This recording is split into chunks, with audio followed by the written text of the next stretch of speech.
Tucked away in Ventura County, just a short drive from Los Angeles, Simi Valley is an underrated Southern California weekend getaway.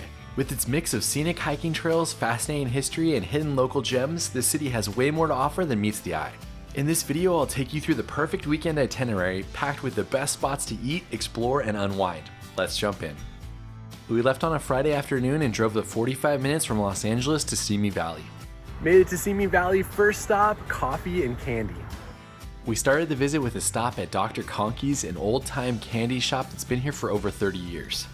The kids were enthralled by the candy where everything was pay by the weight and they were able to pick out a bunch of different ones to try. Gummy pig. Amy and I skipped the candy and went over to the espresso bar, which had some good strong coffee, and then we headed on to our next stop. From there we headed over to the Simi Valley Town Center, which is like a large outdoor mall that has a kids play area and lots of different shops. But our goal was to go to the Skateboarding Hall of Fame that was founded here in 1997. This 10,000 square foot space supposedly has one of the largest collections of skateboards and skateboard memorabilia in the world. And I have to say, I wouldn't argue with that. This place was massive and there was so much to see throughout the entire history of skateboarding. They have quite a few ramps and rails, and you can actually pay a fee to skate here if you're interested. Plus they do lessons for younger kids on the weekends as well. Every year since 2009, they've inducted influential skaters and cultural icons into the Skateboarding Hall of Fame. While I don't know a lot of skaters, the very first year one of the inductees was Tony Hawk. This is a second place award won by Tony Hawk in 2009. I don't know about this clown, but this place is incredibly cool. I don't like clowns. After hiding from the clown and exploring for another 15 minutes, we made our way out and on to our next stop. That was an incredible start to our time in Simi Valley. Definitely go there, that place is cool. From there, we did the short 5-minute drive over to our hotel for the weekend, the Grand Vista Hotel. This ended up being a great home away from home for us, and we were able to get adjoining rooms so that the kids could have their own beds, which they were very excited about. Of course, the first order of business whenever going to any new hotel is to jump on all of the beds and decide which one you're going to sleep in. Last stop of the day, we were heading out to get dinner. We were hoping to get in some hikes before the day ended, and I'll leave a lot of recommendations for hikes in the description. For us though, we just headed over to the Junkyard Cafe, a spot that a couple locals told us we would love, especially with young children. This place is overwhelming to the senses as soon as you walk in, especially as they're taking you to your table and you're walking past the hundreds of Barbies hanging from the wall. What is this place? The menu is crazy. No joke, the menu has 25 pages and it can be hard to figure out what you want. Check out my drink, it has a pig floating in it. And Amy has a schooner of beer. I need two hands to cheers. Amy's living her best life over there while we explore and look for treasures. As soon as we ordered our food, the kids wanted to get up and explore the rest of the restaurant. An M&M right there? I love going to restaurants that are easy to entertain the kids at, and this was definitely one of them. Plus there was a full bar and they had live music, so it's cool for adults as well. Longest noodles of all time. We got butter noodles, we got a protein style burger, and a margarita pizza. Nothing like having a white shirt, being 4 years old, and eating spaghetti. After we finished eating, they had a plethora of dessert options, but the only thing the kids were interested in was the cotton candy. I mean, how awesome is it for a restaurant to have cotton candy? Best day ever. Why is it the best day ever? Because you got cotton candy. You got cotton candy. I mean, it's hard to beat a place that serves cotton candy for dessert when you're a 4-year-old. I understand. That is it for our first day in Simi Valley. We'll see you tomorrow. Shout out to the hotel for having a Tesla charger as well. It's always nice. Starting our morning in Simi Valley with breakfast at the Flying Yolk. The Flying Yolk has been a popular staple in Simi Valley since it opened in 2018. This place has a little bit of everything, ranging from breakfast sandwiches and breakfast burritos to acai bowls and avocado toast. We got breakfast tacos, protein style bowl, and the kids got yogurt with honey and sprinkles. How do you beat that? Oh, that's amazing. It was fun to try a little bit of everything here, and I have to say the breakfast tacos were really spicy, which I liked. Plus we got these waffle dippers that were a huge hit. That was a fun spot for breakfast. They had a lot of unique items and a lot of variety. So if you're going with somebody who doesn't know what they want to pick, there's definitely going to be something there for them. Let's head on and explore. Following breakfast, we drove out to Corrigan Park to hike and to explore some of the history there. While it may not look like much now, this was a working film studio and movie ranch for outdoor shooting locations from cowboy movies all the way back to the 1930s. Fascinating to be able to walk through the remains of this movie ranch from the 1930s. So many different movies were filmed back in the day here, and unfortunately it was damaged in the 1970s fire, but it's fun that you can still see some of the bases and walls here. And here's a picture showing what it would have looked like back when it was a movie set. This site has been everything from Dodge City, Mineral City, Tombstone, and even the Lone Ranger's Ranch. Kids are hanging back and exploring with Amy, but I'm going out to this famous railroad tunnel, which has been featured in a lot of old Western movies. The Corriganville Loop is a great trail to do in the park as it takes you to many different movie shooting locations, and that's the hike that I'm doing. There used to be a cave that they built for the movies right here. It was a bummer that so much of this was destroyed in a fire, but this is still a really fun trail, especially with the pictures that they have showing the different movie sets that you can see out in the rocks. This is the spot I was most interested in seeing. It's called Robin Hood Lake, and they have a famous place that they did underwater photography back in the 40s and 50s down there. So they could actually set up their cameras in those little holes to shoot underwater sequences. They filmed the underwater sequences from The Creature, from the Black Lagoon, Jungle Gym, and the African Queen right here. I mean, that's pretty amazing how far we've come with filming technology. I can't imagine how hard it would have been to do that, to not get the water all messed up and to be able to actually see through those little holes. I love finding parts of Hollywood history like this as I'm exploring, as it's so cool to see how far it's come. What a fascinating piece of history to preserve, and look at it, I am standing inside of the lake right now. After exploring this part of the park, we headed over to the Santa Susana Tunnel. You can see the famous train tunnel right out in the distance. This historic tunnel was built in 1904 and cut the train line from 180 miles down to 60 miles in this area. Well, unfortunately, you can't get a better view, really.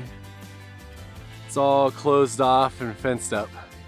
Seeing the train tunnel was a little bit of a bust, but seeing the rest of the park was incredible, especially that underwater filming location. Going back to meet up with the family, we're heading on to the Reagan Library. I'm a little bit afraid of the spooky stick. Ah, you were hiding? As you drive out, look at the working movie studio Allied Studios on the left-hand side. And if you're there on a Saturday or Sunday from 1 to 4, head across the street and check out the historic Santa Susana Railroad Depot. While this is a small spot, it was built in 1903 and it was used once they completed the tunnel for farmers to move their produce. Nowadays it's a museum and it has a lot of information and memorabilia on the movie ranch, so it's definitely worth stopping by to see. There's even a diorama that they created that shows what the movie ranch would have looked like before it burned down. From there, we drove about 20 minutes west to the other side of Simi Valley to visit its most popular attraction, the Ronald Reagan Presidential Library. If you're not as familiar with the president, this is a great way to learn more about him. And the quote that you see right when you enter is that Ronald Reagan was one of the most influential leaders of the 20th century. He led a profound change in our world at home and abroad, and his deep convictions, optimism, and determination continue to inspire millions of people around the world today. What are you gonna help America with? More gummy bears for everyone? I wasn't as familiar with Ronald Reagan, so it was interesting to learn more about his assassination attempt and of course to walk through his replica Oval Office. This is the 6th presidential library I've been to, and I always enjoy seeing them on my travels. It's always cool to see the way the different presidents decorated their Oval Offices. The kids enjoyed the museum as well, with Sunny's favorite part being Nancy Reagan's dresses. Sunny, can you show me which one's your favorite dress? Which one? Is that your favorite? Yeah. Why is that? Because it's so sparkly. By far the coolest part of this museum though is Air Force One, which sits right in a hangar overlooking Simi Valley. There's just something iconic about seeing this famous plane on display like this here. And after you walk around the upper part, you can actually go onto it if you're interested.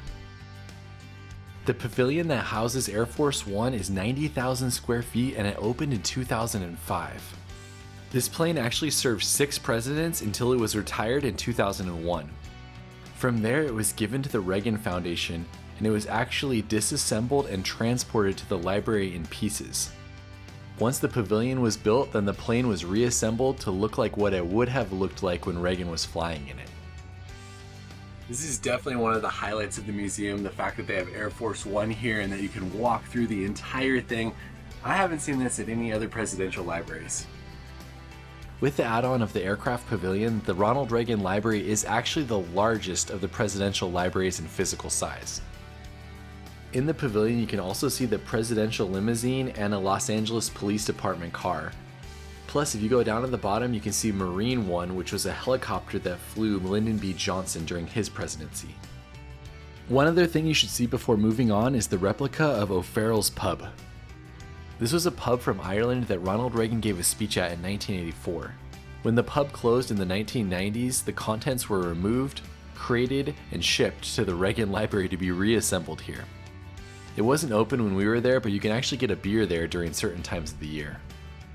Did you know Reagan's favorite jelly bean? Black licorice. Not okay. Worst flavor ever. Before leaving, make sure you come outside and see this actual piece of the Berlin Wall. You can see parts of the Berlin Wall all throughout the world, but this one is especially interesting with the vast view that surrounds it. That was so funny.